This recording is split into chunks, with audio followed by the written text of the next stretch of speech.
But thank you so much for coming along to VegFest, and especially our new part of our show, Easy Veganism. How fantastic. So who here is already vegan anyway? Let's have a little show of hands. Okay, oh, you managed to lift up those arms, you know, wimpy vegans. Who here is pre-vegan, so maybe thinking about it, curious? Yay! Let's clap for this lady. I love her energy. Well, I'm Karin Ridgers. I run VeggieVision TV, so for my humble attempts of spreading a positive vegan message to the media, and very much love and adore working with Mr. B, who is VegfestUK. This is Mr. Tim Barford. Let's just clap again. And he hates me doing that. He really hates me doing that. So I'm Karin Ridgers, and part of my work is actually I coach journalists and celebrities to be vegan. And it's really fantastic because, you know, speaking to a lot of these journalists, they just want to do a good story. You know, they don't actually have any interest whatsoever in being vegan. And then we have a chat, and then I give them some coaching, and we go through what they eat. And this is all part of my work with VegFest.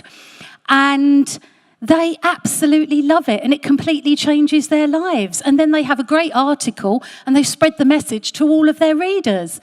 And it's just absolutely fantastic. So VegFest is actually a hell of a lot more than even just what we do today, isn't it?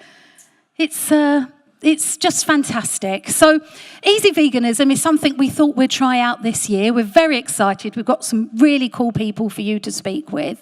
And this is really designed to maybe inspire you to take that next step, or it might give you some ideas, some confidence, reinforce what you already know. And even though I've been vegan for about 20 years, I get to hear from these really cool people. So I get to learn about veganism all the time, because every day there's something new. It's a really fantastic lifestyle. So if you are here and you are pre-vegan, you are not quite yet there, today might be the most important day of your life. There is no bigger and better decision, there's nothing more important than that decision to go vegan, because it changes your health, it's better for the planet, and it is better for animals. There's nothing that comes close. I'm a bit passionate about it, as you can hear. But anyway, let's introduce you to everybody. I'm going to start with our gorgeous sofa of love, our relaxed sofa. Hopefully our experts will be raring to go and talk to us about our first question, which we're going to come to, and then I better flick through the slides as well. Gosh, so much to do. First of all, we've got Dave Arnold sitting at the end. He's one of the main people of Vegan Runners. He's been vegan since about 1989, did you say? Very passionate vegan, really cool guy. Just had a baby. I've met the baby as well, haven't you? Lovely guy. But we'll just move on. Just a couple of quick introductions. We have Hench Herbivore here. Look at this fit guy. Watched his YouTube videos.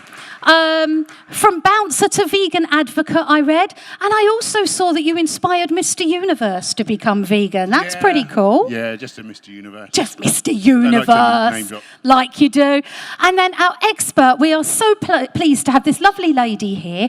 We will say that Yvonne Bishop Weston really sadly is probably still in hospital, I think. We're gutted because she's a main part of VegFest. She's an absolute expert nutritionalist based in Harley Street, main part of VegFest, but she's very, very poorly, and so she can't be here. However, we have the lovely Iona Coppin, hopefully I've said that right, Coppin, who is a student dietitian, passionate vegan, really changed her life. You need to study for about 3 years, so she's coming to the end of 2 years. She really does know her stuff, and you know, we're just delighted to have her here. So thank you, everybody, for coming along. And then obviously Mr. B and I are just going to be chatting, asking these cool people some questions. Anything you want to add, Mr. B? Yeah, just want to say thank you, first of all, Karin Ridgers. Big round of applause for Karin. She doesn't like me doing that either, but she is brilliant, and we're very happy. Karin's been a massive part of VegFest for a long time. You can tell she's very good on the microphone, and the only thing we disagree about is who should have the mic. She keeps trying to take it off me. But we're absolutely thrilled, and thank you for our guests to coming. And obviously all our tech team and support, our sign language interpreter today, and obviously all the VegFest whole thing that's helped facilitate this. I just want to say one thing very briefly, but we've called this room the Easy Veganism Room because we want to make, you know, the answers to your questions easy. We want to try and make this easy. I know people sometimes find veganism quite challenging. They're not quite sure where to start. They may be perhaps reluctant to ask some straightforward questions. That's what this room is about, is easy veganism. For many of us, it is really easy to go vegan. We're in the heart of Brighton here, is sort of, you know, probably about the easiest place in the world, literally, to go vegan. So we're really, really lucky. What I do just want to say, and I'm only going to say this once for this talk and not every single talk, but it is on film. I just want to say that although we lucky enough here to be in a place where we have access to food, water, to healthcare, to education, a massive amount of privilege that we enjoy. For most of us, it is fairly easy to go vegan, but let's not forget that over half the world is on less than $2.50 a day. There's a lot of people all over the world for whom veganism is never going to be easy. It's up to us in developed countries and people in a position of privilege to try and ensure that veganism does become easier and easier. But what we don't want to do is disrespect the people who are vegan and find it really challenging to stay that way, perhaps because of their circumstances or other things that get in the way in life that make things, what for some of us are really easy, really challenging for others. But on that note, I think most of us here will find that going vegan is pretty easy. It's pretty easy to stay that way, isn't it? Would we agree? Yeah. It takes a bit of transition sometimes, so that's what Karin and our team are here to do, is try to help facilitate that, ease that. And with that, Karin, here you go. The mic is yours. Oh, thank you. Okay, so look, we're just going to go through some slides. And I am not going to read them out because I am quite sure that everybody here is very capable. But this question of our topic today is that question. Who has been asked that question? Where do you get your protein? And you know, nobody ever asks you until you decide to not eat animal flesh. Where do you get that? Where do you get your protein? So we've got some bits there. And also, you know, hopefully we're going to cover a few other bits and pieces. This isn't the be-all and end-all. This is your easy first steps, and there's lots of other ways to find out more information. And these guys are going to be available as well afterwards because there's only so much time that we have. But I just wanted to say that this is fun, hopefully inspiring, hopefully educational, and really respectful. So if we do have time for questions, then we just keep it fun, positive, uplifting. We're at a festival and very respectful as well. So where do you get your proteins? I didn't do this. So yeah, what do you eat? Yeah. Okay, so where do you get your protein from? Well, he looks a bit feeble. So, you know, are you eating second-hand protein? And, you know, this is what we might cover. Where do you get your protein? So is it even an issue? If you want to have a quick read of that one. Some people say, you know, really, this isn't an issue. We really need to be working out how to eat more fruits and vegetables in our diet. And if you want to have a quick look at that, it's not even an issue, is it? There's nothing that actually would say about not eating enough protein. So an adult, it's got there 45 to 55 grams a day.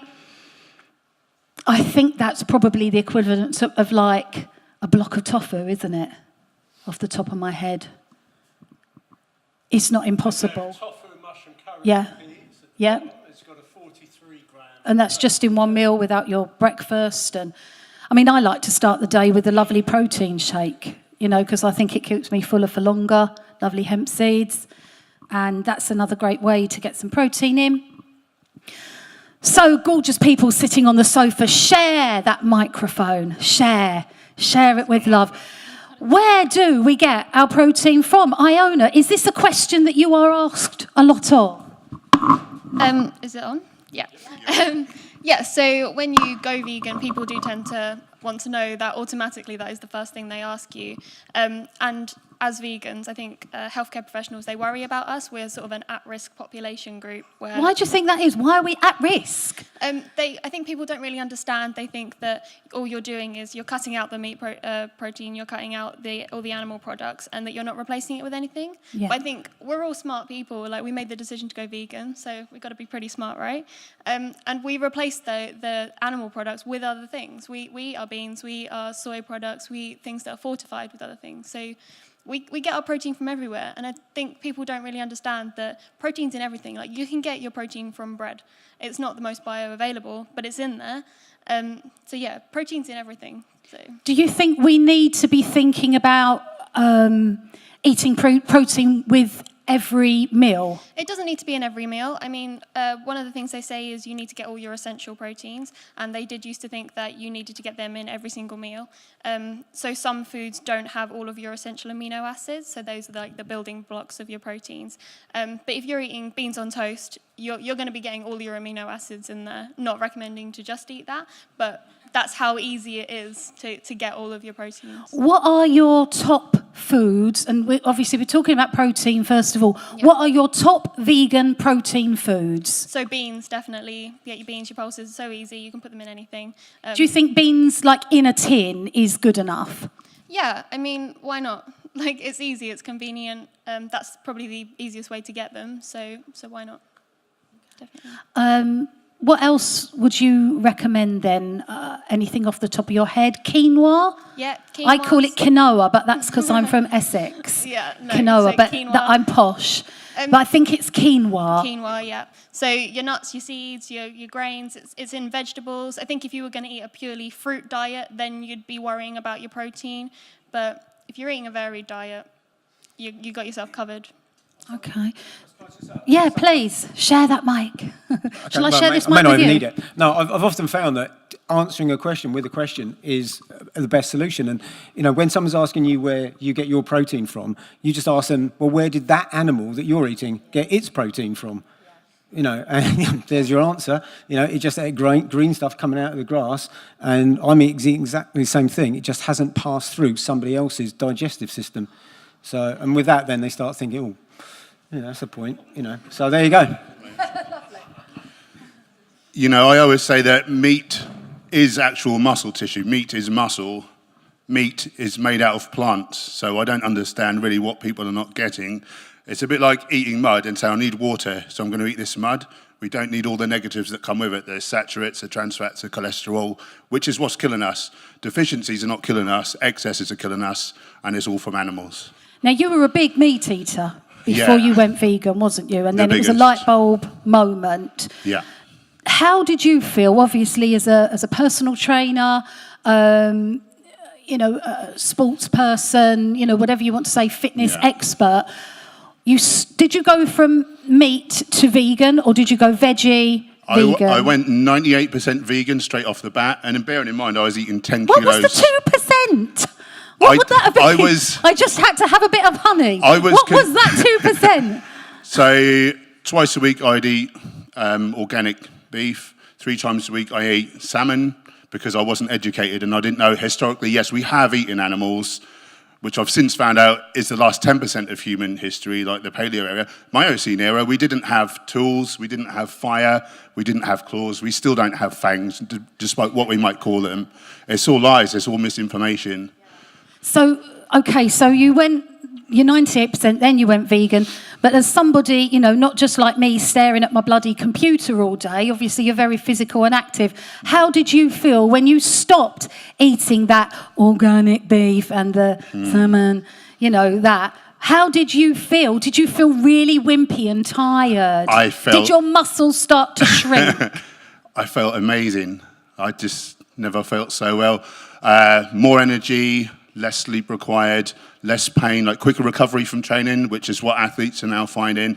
And in June this year, when the Game Changers film comes out, James Cameron, they've been all over the world filming all the top athletes, world-leading scientists. There's even special ops soldiers that they feed a vegan diet to, because not only is it viable for an athlete, it is optimal.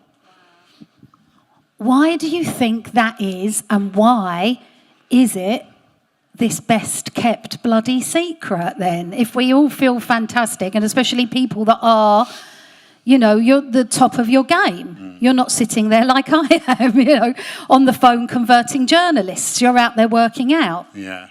Until now, only the top, the powers that be, the powers that run the world, big agriculture, the pharmaceutical giants, they're the only people who had a voice. But now we've got the internet, and now we've all got a voice. And now the truth's coming out, and they can't stop us. Wow, that's amazing.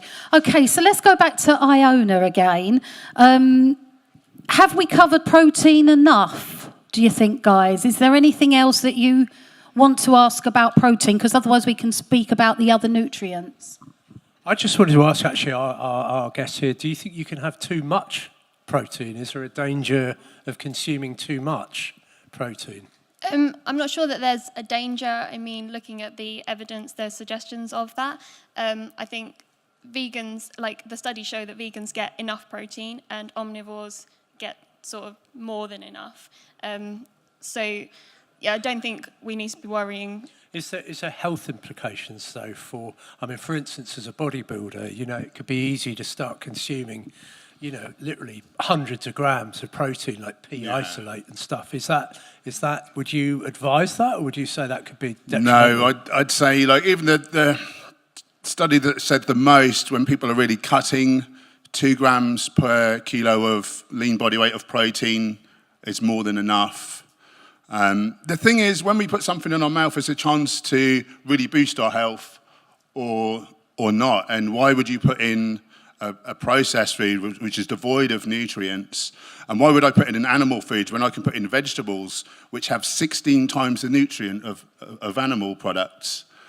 People say, nutrient deficient. I'm saying they're nutrient deficient, there was a study done, 3,100 products all around the world. There were 16 teams of scientists, researchers, and they looked at all the top antioxidant foods in the world. And antioxidants decide really probably how long we're going to live. Oxidative stress on our mitochondria is what eventually kills most people. Or we get diseases, antioxidants fight that, and on average, plant foods have 64 times the antioxidants of animal foods.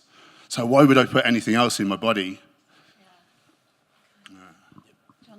Dave, anything to add to that? No, I'm picking up a bit on what you're saying about why do we not know all this information, and I guess it's the conspiracy in me that there isn't so much money to be made in growing plants and selling plants. It's all about the money, isn't it? The wealthy landowners grow into the animals and sell it there. So that's why myths, I believe, are just perpetrated about you need meat for protein, you need milk for calcium and that. No, you don't. They're not going to tell you the truth because there's not money and profit to be made in telling you the truth on it. So, but that's the conspiracy. We could go right down the rabbit hole, couldn't we, with these conspiracy theories? Yeah. Not in pursuit of the rabbit, just in pursuit of the truth. Does the planet want people to be healthy or not? It's how far down do we go? Are there too many people on the planet and the bigger agenda is to make everybody sick? Who knows? I'm just, Oh, but don't worry, because then you've got the pharmaceutical industry people who can cure you of all those You ills, can just take a tablet, of course. That's it, yeah. Where do you get your protein from, Dave, mainly? I've never really had to consider it. I've just a well-balanced range diet. And I turned vegan before I'd gotten into doing sport. And it was almost one of those light bulb moments that you were saying earlier on. I knew a friend or a close friend and their family, and I hung up with them a little bit, and so we'd eat a bit of soya or whatever. Then we went to a show in London, the World Animal Day march, and I was just shocked and all that. And this is awful. How can I consider myself a good person if I'm involved in any of this? And it troubled me. And I was driving home, I'm thinking, I'm going to go vegetarian. And when I got home, I just threw a few bits of meat out of the fridge. And while I was there, it was like a yogurt and half a pint of milk. You know what?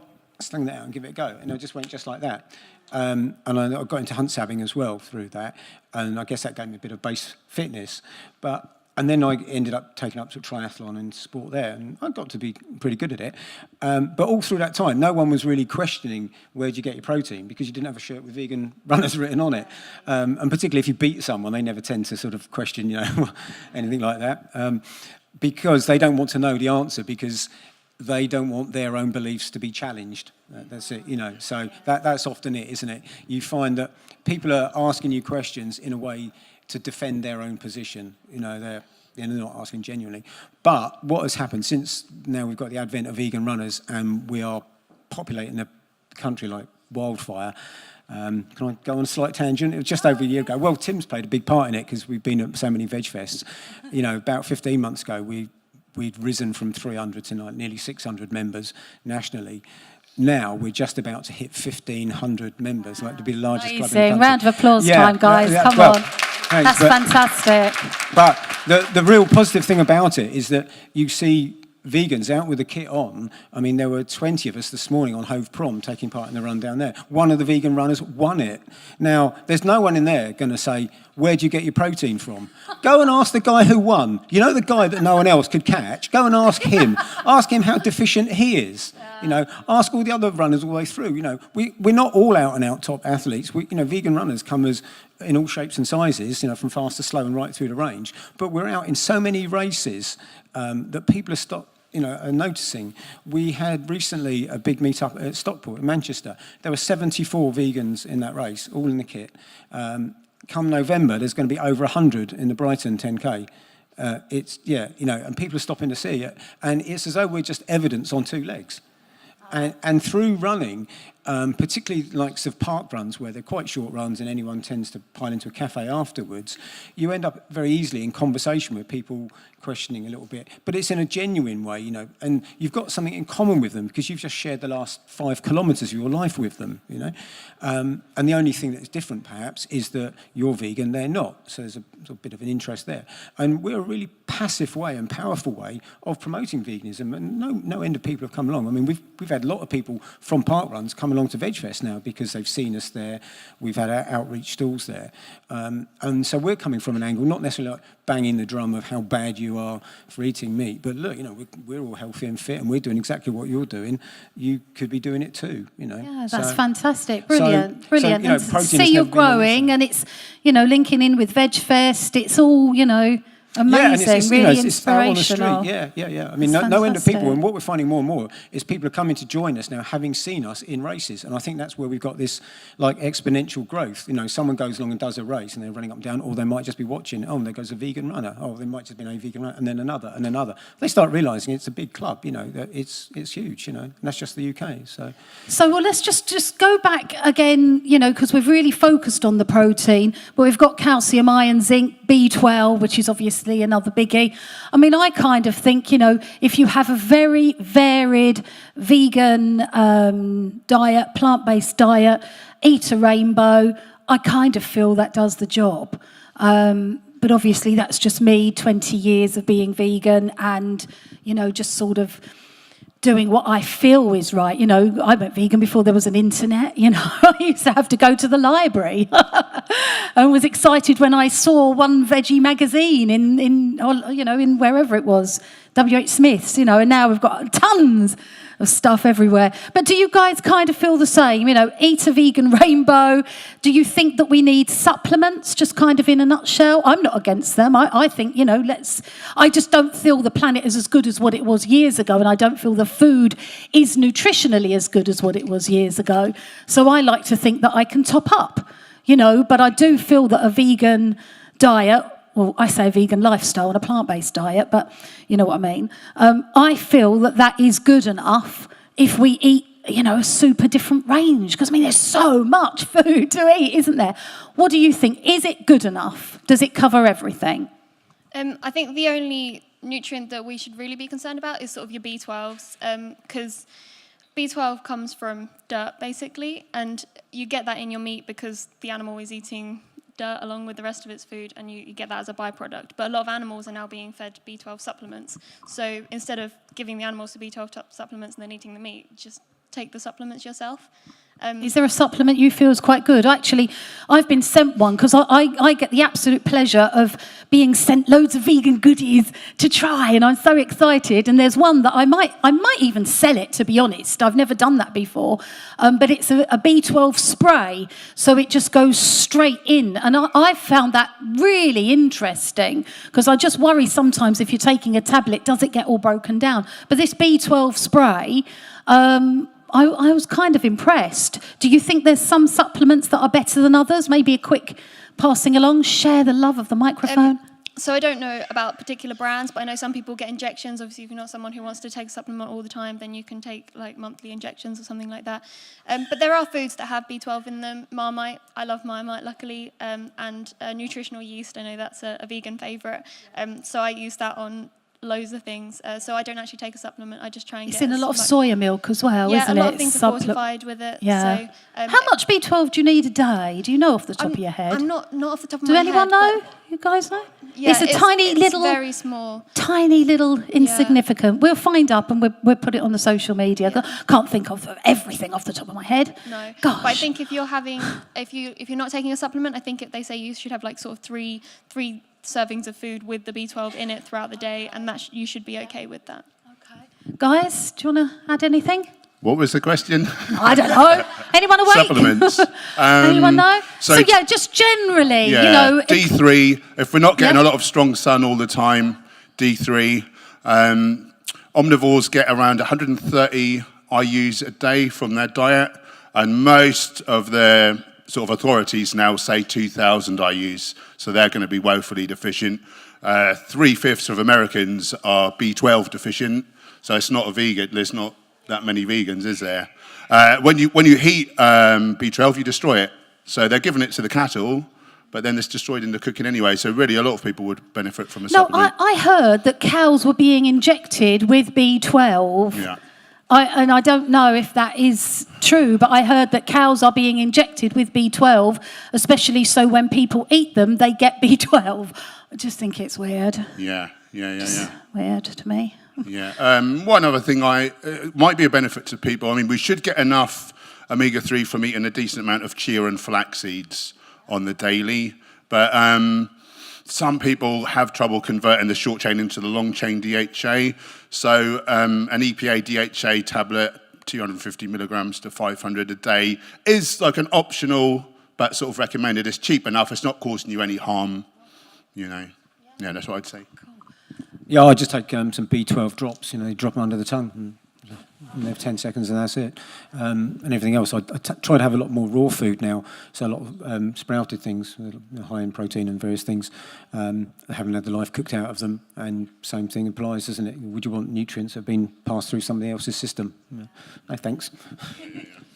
I'd just add that, you know, from my experience, it's the important thing is to have a whole food vegan diet. Yeah. So if you're eating a lot of processed foods, like with sugars in them, with cooked fats, and denatured food that's been highly processed, and of course there is quite a lot of vegan food out there that is quite processed and quite high in salt, sugar, saturated fats, or cooked fats. So I think part of the trick of making sure you absorb your nutrients well is to try and make sure you've got a clean system, and when you've got a clean system that's basically fed on whole food plant, whole foods, then your body learns to metabolize and you know, absorb these nutrients better, and they don't just go through you because you've got a dirty system.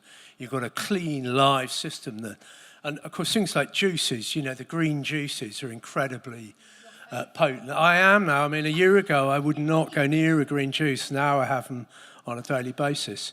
And I find as perhaps not the supplements, but when you're looking at superfoods, so things like chlorella has a very high B12 content. Your wheat grasses, barley grasses. Obviously, when we think of horses and gorillas eat mainly grass, or certainly horses live off grass, and there's a lot of nutrients in grasses. So, and then, you know, things like hemp protein, maca powder. There's some really good sort of superfoods.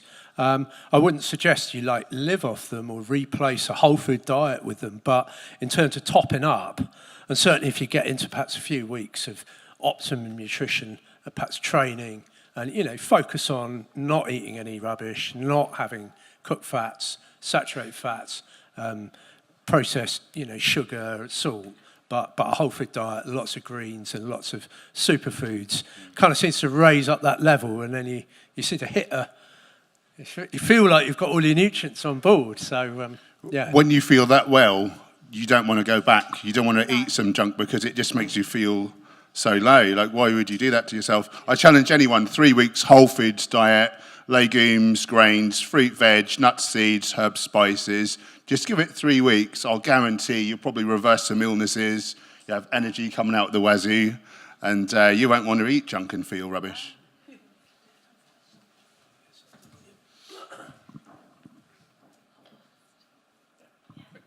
Yeah. Should we have some quick questions? Does anyone have a burning question? Oh, she's ready. Okay, we're just going to shout and then I will repeat for the camera. Oh, you want to run around? You need some exercise. That's a really question. I missed one thing, and that's the... Oh, sorry. I missed the seaweed. Seaweed's really like a big thing in omega-3, and in Holland we use it a lot lately. Thank God, in the vegan world. So it's like small, but we're getting bigger. Yeah, brilliant. Thank you. That's great. Love seaweed. I gave seaweed to my son. Callum is out there with Team Vegan. And I thought, oh my God, you know, he's a kid. He don't want to eat. He loved it. He loves seaweed. What a strange kid. Just 10. Right, you put your hand up first. I'm going to ask you. He's going to run over. Okay, so I'm thinking about becoming a vegan, but one of my concerns is around soya products and soya milks, as in a lot of the information I've read is that they're kind of genetically modified, and actually for a female as well, they affect your hormones. Well, I drink a lot of almond milk anyway, but obviously you guys are talking a lot about soya products, so I just kind of wanted to understand, especially maybe from a nutritionist point of view and a female point of view, if you found it's affected you at all. I've not found it affected me personally. Use the mic so that you pick up. Sorry, we should have it on the mic. Yeah, so I've not found that it's affected me personally. I think the studies sort of are a little bit on one side, a little bit on the other.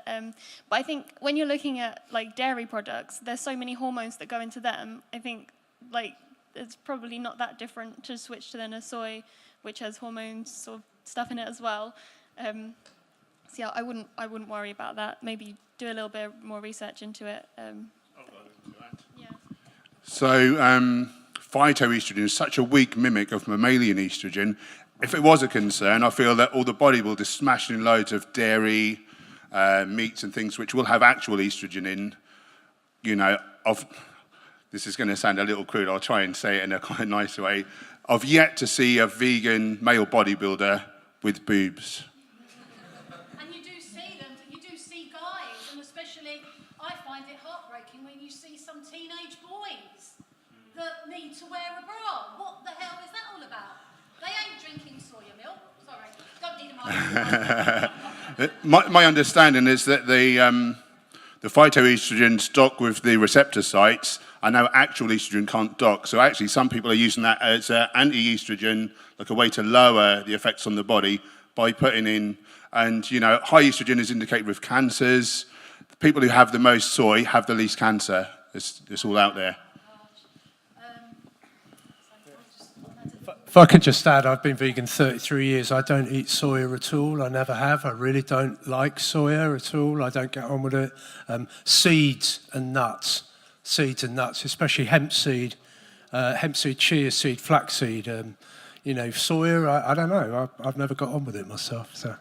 While we're going to the next person, just really quickly, I've had soya for about 20 years. Sometimes I feel a bit bloated with it.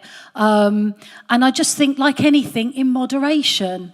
So, you know, one day I sort of thought I had a big fry up and I thought, I've got soya on my toast, I've got vegan bacon, I've got scrambled tofu, I've got soya in my tea. And I thought, you know, a little bit overload.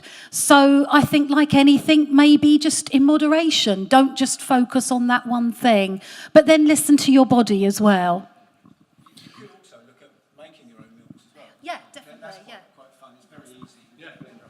Buy them upstairs. You had to get up at 5 to milk the almond. Yeah, absolutely. Yeah. No, making your own. I think Sainsbury's has got 27 dairy alternative milks. I mean, some are soya, but there's so many others now. I mean, you could rice milk, quinoa milk, all those nuts milks. You know, there's plenty of them. So. I'm just wondering, just following up from that, everything I've read about soy being genetically modified is American literature. Do we know if British soy, if we have such a thing, I don't know, is it modified? As far as I know, no, and I think you're quite right in... Yeah, as far as I know, everything I've read about genetically modified does really focus on America, which is absolutely huge. And I don't think we have it so bad over here in the UK. I'm very much for organic and living, whole foods and natural. But again, you've got to do your own research, really. And I can see millions and millions of hands going up, but we've got the next people lining up to come in. So, Mr. B, you make the decision. One more question.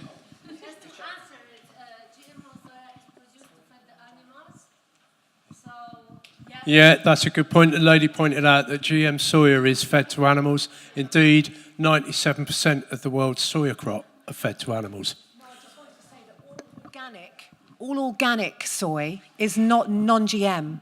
No. And quite often in the UK, regular soy is non-GM and it will be labelled.